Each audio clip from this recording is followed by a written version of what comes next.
Selamat Milad PT Antar Lintas Sumatera ALS yang ke-56, semoga makin sukses dan tetap jaya.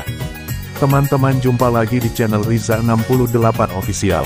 Sebelum menonton video ini, saya mohon dukungan subscribe, like, komen, dan share, agar channel Riza 68 Official bisa berkembang ke penjuru Nusantara. Semoga video ini bermanfaat bagi kita semua. Teman-teman dan para subscriber Riza 68 Official, pada tanggal 29 September tahun 2022, PT ALS berulang tahun yang ke-56. Suatu usia yang matang bagi sebuah perusahaan otobus. Dan untuk sekarang ini, hanya ada beberapa perusahaan otobus tertua di tanah air selain PT ALS. Sejak didirikan tanggal 29 September tahun 1966, PT ALS terus mengembangkan sayapnya, sehingga sekarang dikenal sebagai bus tangguh, bus legend dan bus perkasa di lintasan jalur Sumatera Jawa.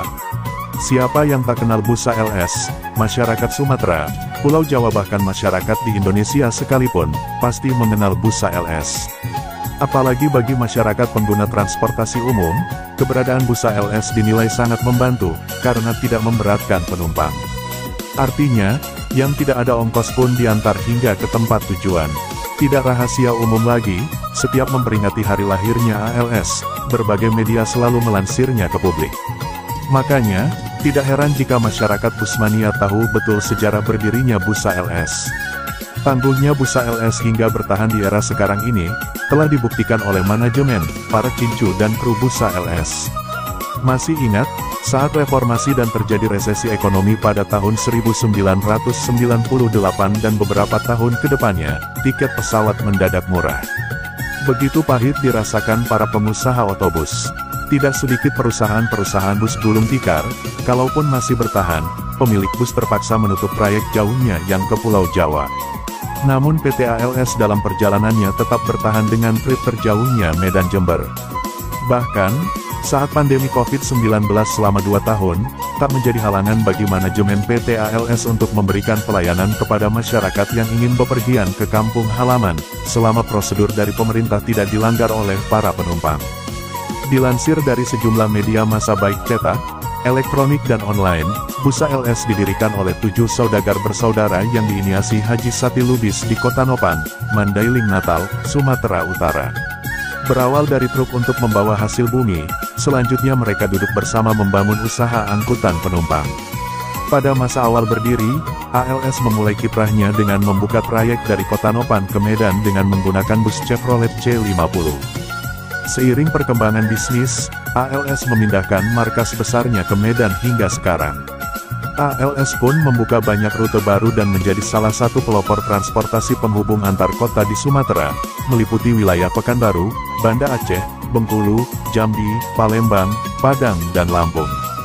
Masa itu, bus ALS membutuhkan waktu berhari-hari di jalan, mengingat masa itu selain jalanan rusak parah dan berlumpur, juga kiri kanan jalan masih hutan. Begitu dahsyatnya bus ALS, membelah hutan belantara untuk mengantar para penumpang ke tempat tujuan. Hingga tahun 70-an, jangkauan ALS masih belum seluas seperti sekarang. Armada ALS hanya beroperasi di Sumatera, paling jauh ke Bakauheni. Karena pada masa itu jika ke Pulau Jawa kapal yang ada belum memadai mengangkut kendaraan besar. Baru setelah memasuki tahun 1980-an, seiring tersedianya kapal feri berukuran besar, ALS langsung menapakkan rodanya di tanah Jawa.